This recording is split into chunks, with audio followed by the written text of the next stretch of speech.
빌립보서 2장 19절로 끝절까지. 내가 디모데를 속히 너희에게 보내기를 주 안에서 바람은 너희 사정을 알므로 안위를 받으려 함이니, 이는 뜻을 같이 하여 너희 사정을 진실히 생각할 자가 이밖에 내게 없음이라. 저희가 다 자기 일을 구하고 그리스도 예수의 일을 구하지 아니하되 디모데의 연단을 너희가 아나니, 자식이 아비에게 함같이 나와 함께 복음을 위하여 수고하였느니라. 그러므로 내가 내 일이 어떻게 될 것을 보아서 곧 이 사람을 보내기를 바라고 나도 속히 가기를 주 안에서 확신하노라. 그러나 에바브라 디도를 너희에게 보내는 것이 필요한 줄 생각하노니, 그는 나의 형제요 함께 수고하고 함께 군사된 자요 너희 사자로 나의 쓸 것을 돕는 자라. 그가 너희 무리를 간절히 사모하고 자기 병든 것을 너희가 들은 줄 알고 심히 근심한지라. 제가 병들어 죽게 되었으나 하나님이 저를 긍휼히 여기셨고 저뿐 아니라 또 나를 긍휼히 여기사 내 근심 위에 근심을 면하게 하셨느니라. 그러므로 내가 더욱 급히 저를 보낸 것은 너희로 저를 다시 보고 기뻐하게 하며 내 근심을 덜려 함이니, 이러므로 너희가 주 안에서 모든 기쁨으로 저를 영접하고 또 이와 같은 자들을 존귀히 여기라. 저가 그리스도의 일을 위하여 죽기에 이르러도 자기 목숨을 돌아보지 아니한 것은 나를 섬기는 너희 일의 부족함을 채우려 함이니라.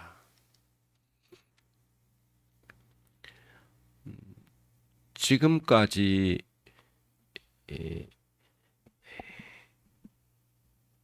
사도 바울은 교리적인 내용들을 중심에 두고서 계속해서 이 서신을 써내려갔거든요.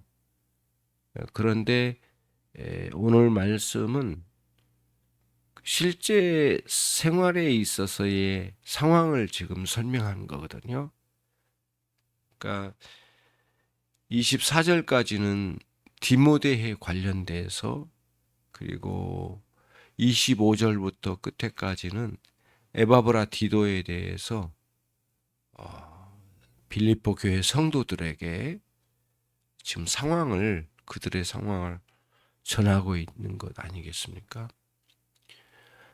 우리들이 이 내용을 보면서 특징이 있는 거예요. 어떤 특징이냐면, 교리적인 내용을 염두에 두고 삶의 실제적인 상황들을 생각하고 또 그걸 가지고 고민하고 또 그것을 삶에 적용해서 풀어내는 거죠. 쉽게 말씀드리면 실제 생활과 교리를 이렇게 분리하지 않는 사고방식을 가졌다고 하는 게 특징이라는 거예요. 여기서 이제 보면은 주 안에서 확신하노라, 이런 표현이 24절에 이렇게 있고요.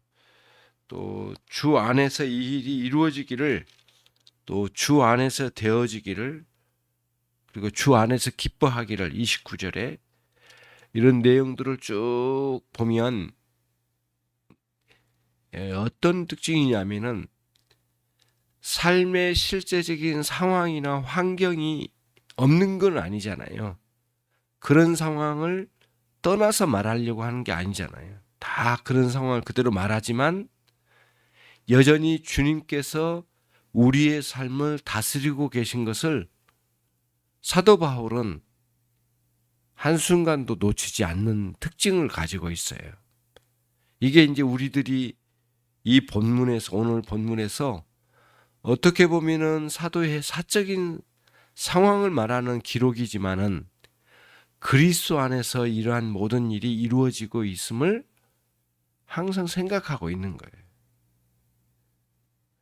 다시 말하면 네로 황제가 다스리는 시대였는데 어찌 보면은 네로 황제에 의해서 상황이 모두 주도된 것처럼 시대의 흐름이 그렇게 되어져 가고 있는 것 같지만은 사도의 심중에는 이 모든 상황을 주관하신 분은 우리 주 예수 그리스도시라는 사실을 놓치지 않았다고 하는 게 본문의 특징이라는 거예요. 실제적이고 사적인 상황을 말하지만은 그리스도 안에서 이루어지고 그리스도 때문에 이루어지고 그리스도에 의해서 다스려지고 자신도 그리스도 안에서 기쁨을 누리고 싶었던 거예요. 사도의 특징이에요. 그래서 디모데를 말할 때나 에바브라 디도를 말할 때에 그리스도 안에서 이렇게 이루어지고 있는 상황을 설명하고 말하고 있는 거죠. 그렇죠? 또 하나의 특징은 뭐냐면은 주님이 다스리시고 이 교리적이고 영적인 이러한 인식을 놓치지 않는 사도 바울이지만은 여전히 인간적인 면모를 그대로 드러내고 있죠. 상황이 이렇게 어려운지라 디모데를 보내고 또 먼저 에바브로 디도를 먼저 보내는 이유는 서로 간에 우리가 안위를 받게 함이라. 위로를 받고 싶다. 우리 서로 어려운 상황인데 위로를 받고 싶어서 그렇다. 그래서 에바브라 디도를 잘 영접해서 서로 간에 있는 이 어려운 상황을 서로 알리고 알림 받으면서 위로를 받았으면 좋겠다. 그러니까 빌립보 교회 성도들도 나의 사정이 이러함을 에바브라 디도에 의해서 알려주고 또 빌립보 교회 성도들의 상황도 내가 들었으니 서로가 예수 그리스도 안에서 위로를 받았으면 좋겠다. 그런 뜻으로 보낸다라고 썼다는 거예요. 그러니까 예수 그리스도를 믿는 신앙 안에서 기계적이거나 또 영적이라고 해서 현실적이고 인간적인 면모를 다 팽개치고 생각하는 게 아니라는 거예요. 실제로 감기에 걸렸으면 감기에 걸린 문제로 아파하고 또 고단하고 또 거기서 시험들 상황임에도 불구하고 어떻게 인간적으로 이것을 잘 지혜롭게 이겨갈 수 있는지도 생각하면서 또 병원에 가면 의사의 처방을 받아서 약도 먹어야 되고 또 하나님께 엎드려 기도도 해야 되고 하는 일들이 같이 있다고 하는 거예요. 이게 굉장히 중요한 논리거든요. 또 하나는 뭐냐면은 에바브라 디도가 너무 많이 몸이 안 좋아서 죽을 지경까지 이르렀다고 하는 게 본문의 내용인데 보세요. 죽은 자가 바울 사도의 기도를 받고 살아난 놀라운 기적이 있었고요. 병든 자를 고친 일이 하나님의 놀라운 능력으로 한두 번이 아니었잖아요. 그런데 에바브라 디도는 죽을 지경인데 그런 놀라운 기적으로 나은 것이 아니었다고 그래요. 그런 내용이 나오질 않아요. 그래서 너무 고민이 되어서 죽을 수도 있는 상황에 대해서 굉장히 마음이 괴롭게 힘들었던 모양이에요. 이런 걸 보면 하나님의 놀라운 능력으로 나음받은 때가 있는 것은 전적으로 하나님의 뜻하신 바 속에서 이루어진 일이지 인간의 원하는 바대로 표적이 막 나타나는 것이 아니라고 하는 것을 보여준 거죠. 그렇죠? 우리 어릴 적에 큰 은혜를 입고 죽을 상황에서 나음을 받았던 것도 하나님의 주도적인 뜻 안에서 이루어진 일이지 누군가에 의해서 우리의 원하는 바대로 일어난 것이 아니라고 하는 거예요. 그러니까 항상 이런 인식을 갖고 또 이러한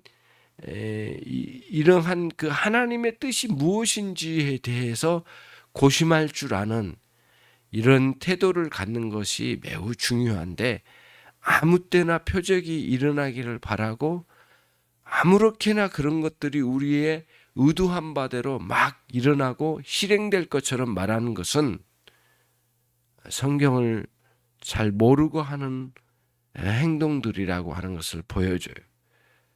큰 하나님의 기적적인 표적이 나타나진 않았지만 그 죽을 수도 있는 상황, 매우 위급한 병든 에바브라 디도를 두고 고심했던 사도 바울의 현실적인 상황들을 이 본문에서 읽어가면서 그런 교훈을 받게 되는 거예요.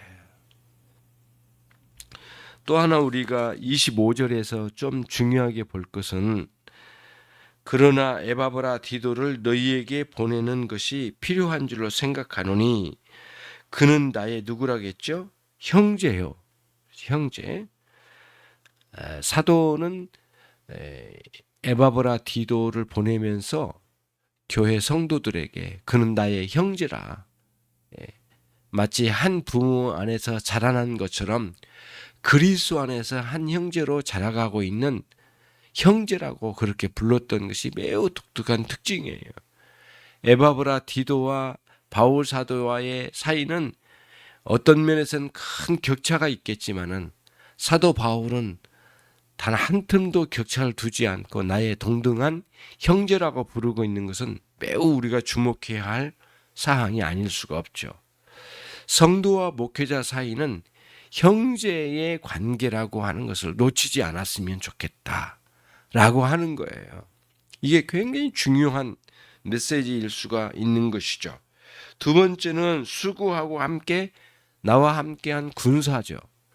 영적으로 함께 싸워온 사람이지 단순히 목회자의 살핌을 받고 있는 보호받는 사람으로만 지칭하지 않았어요. 그렇게 보지 않았어요. 함께 싸워온 군사라고 하는 거예요. 같은 전쟁터에 있었고 같은 적수를 두고 있었고 같은 장수인 예수 그리스도를 나의 군대의 장수로 여기고 그 장군 안에서 함께 싸운 군사로 여겼던 거예요. 사도 바울의 영성이 어떠니까 뛰어난 에바브라 디도의 장군으로 여기지 않은 거죠. 같은 군사로 여긴 거예요. 같이 연합했고요. 또 세 번째로는 뭐라고 표현했습니까? 세 번째로 보면은 에바브라 디도를 너희 사자로, 그러니까 빌립보 교회의 보내준 심부름꾼으로, 그리고 나의 쓸 것을 돕는 자로 그렇게 말했거든요. 그러면 뭐예요? 빌립보 교회의 동역자일 뿐만 아니라 나의 동역자다. 같은 사역자다. 같은 동역자로 여긴 거죠. 굉장히 아름다운 그런 인식이 아닐 수가 없어요. 목회자가 성도를 보는 관점이 이 세 가지를 잘 끝까지 견지한다면 목회자와 성도 사이에 가장 아름다운 올바른 인식의 관계가 아닌가라고 하는 생각을 갖게 하는 거지요. 형제일 뿐만 아니라 함께 영적 싸움에 피나는 싸움에서 함께 싸워가는 군사요, 또 함께 동역하는 사역자로서의 삶을 살고 있다고 하는 거죠. 그래서 목회자와 성도 사이는 이런 관계가 기본이라고 하는 것을 항상 염두에 둬야 될 필요가 있다고 생각하는 거죠. 사람들은 목회자에게 맹종하는 것을 상당히 귀한 거로 여긴지 몰라도 사도 바울은 그런 것을 매우 멀리 했던 사람 중에 한 사람이었을 것이라고 하는 게 본문에서 드러나고 있습니다. 오늘 또 사도 바울의 이러한 인식이 그리스도 안에서 아름답게 성도와의 관계를 가지고 있음을 배웠습니다. 교회를 섬기고 목회자와 함께 하나님의 나라를 위해서 힘써 살아가는 모든 성도들이 이와 동일한 인식을 갖게 되기를 바랍니다. 하나님 아버지 감사합니다. 오늘 또 복된 한날을 주셨습니다. 영적 군사로 함께 싸워가는 한날이 되게 해 주시고 이러한 믿음 또 신앙생활에 같은 동역자로 형제 자매로 함께 사역해 나가는 믿음의 동지들 동역자들인 것을 항상 인식하는 인천열린교회 모든 성도들이 되게 해주시고 목회자도 동일한 인식을 가지고 함께 주님을 섬겨가는 아름다운 교회가 되게 해 주시기를 원합니다. 예수 그리스도의 이름으로 기도 올리옵나이다.